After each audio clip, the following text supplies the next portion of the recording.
Welcome to part 3 of our Portugal trip. In this video, we will head to Lisbon for the last 5 days of our trip. Join us while we visit this beautiful city and take some day trips to Sintra and Cascais. Here we go.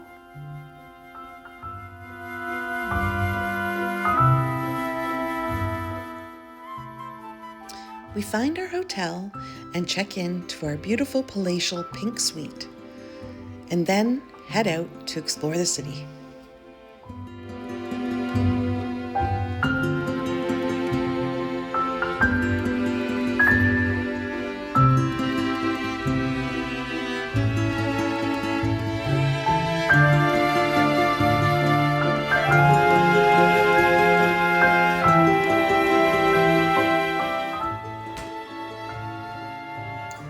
We come across Lisbon's famous Pink Street. It is a vibrant, bright pink pedestrian street known for its nightclubs and bars. Next we head to Commerce Square. This is the heart of Lisbon and was the grand entrance to Lisbon for nobles arriving by ships back in the day. It still houses many government offices, stores, and restaurants. It is 36,000 square feet, surrounded by 79 arches.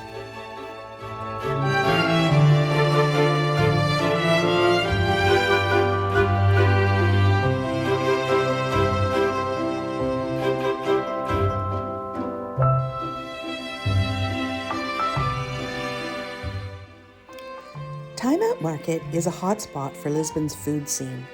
Hosting 26 restaurants, 8 bars, and dozens of shops, you are sure to find something delicious to try. We sure did.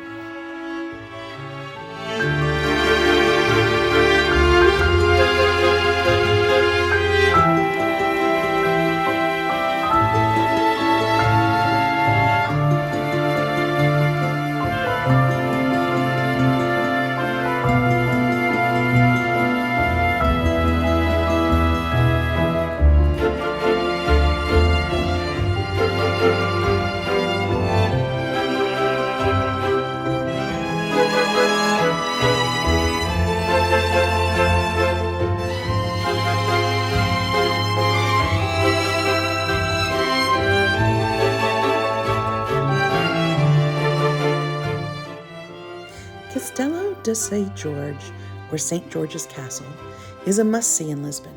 The castle dates back to at least the 8th century, while some parts of the fortress on the site date back as far as the 2nd century. The hill on which it is built makes it a good fortress and a very long walk up.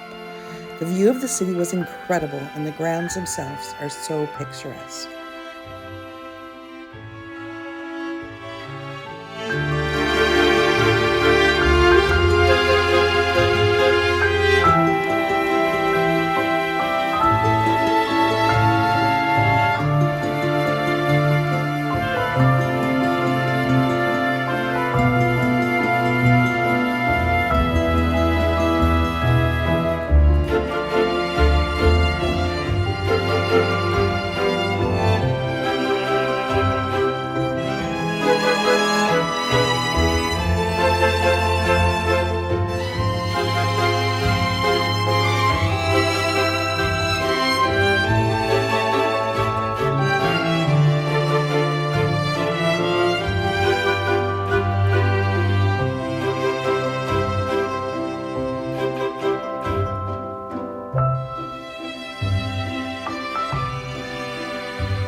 You need to try the Bafano sandwich, and especially the Bafano King just outside St. George Castle.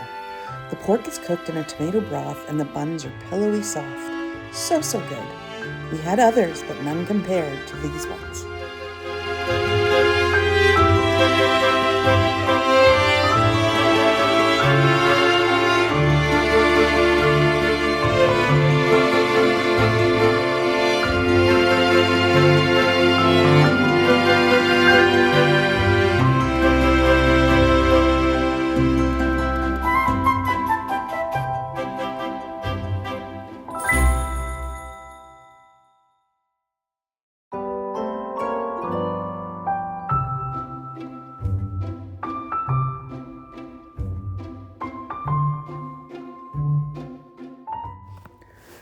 Geronimo's Monastery is a stunning piece of architecture and a World Heritage UNESCO site since 1983.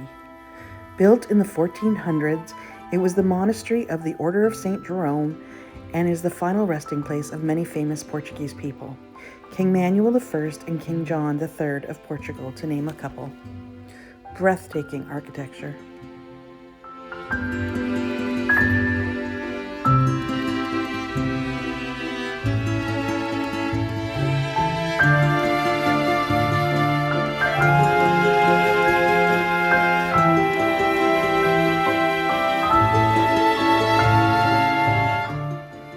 Our day trip to Sintra was definitely a highlight for us.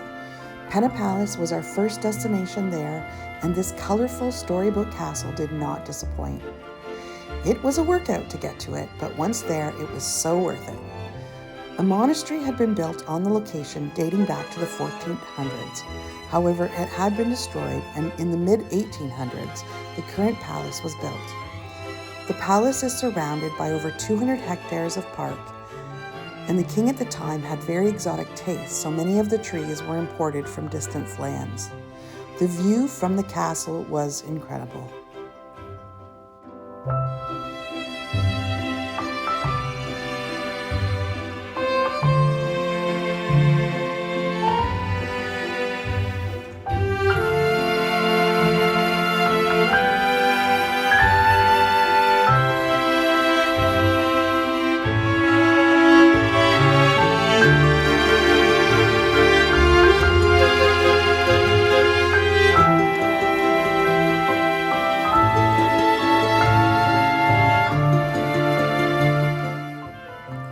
After a crazy tuk-tuk ride, we arrived back in town.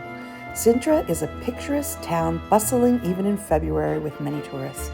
It is filled with some darling shops, restaurants, and some beautiful historic homes.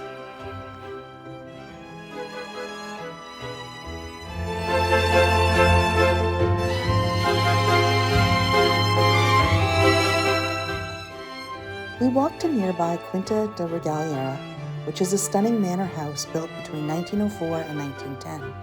It, along with all of Sintra, is considered a World UNESCO site. The property consists of a romantic palace, a chapel, and beautiful gardens. There are fountains, ponds, grottos, and a very unique initiation well. Absolutely stunning. We seriously could have stayed in Sintra forever.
We headed back to Belém, where Geronimo's Monastery is, as we had run out of time on a previous day.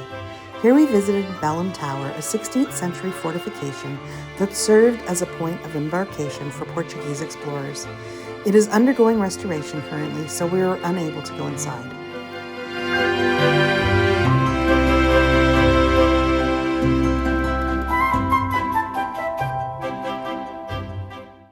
A short walk from the Belém Tower along the Tagus River brings you to a monument erected in 1960 to commemorate the many famous Portuguese explorers.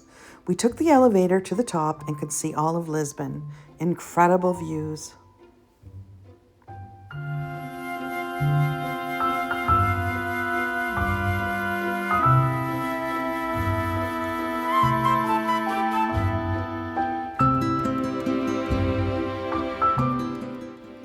You don't come to Belém without visiting Pastel de Belém and home of the world-famous pastel de nata, or Portuguese tart. We tried many elsewhere, and these were the best by far. I guess that's why they've been around since 1837. As the story goes, the monks came up with the tart recipe because they had so many leftover egg yolks after using the whites to starch their robes. Whatever the case, they are delicious.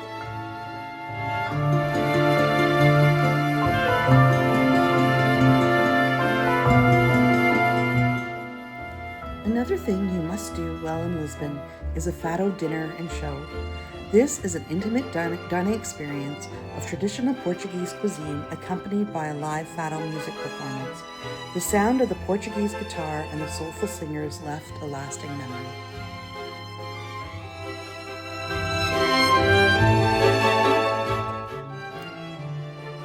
We've arrived at our last day in Portugal, so we decided to board a train and head to the coastal town of Cascais. The town was so clean and cared for and just felt high-end.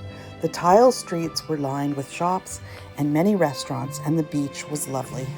A great way to spend the last day of our vacation.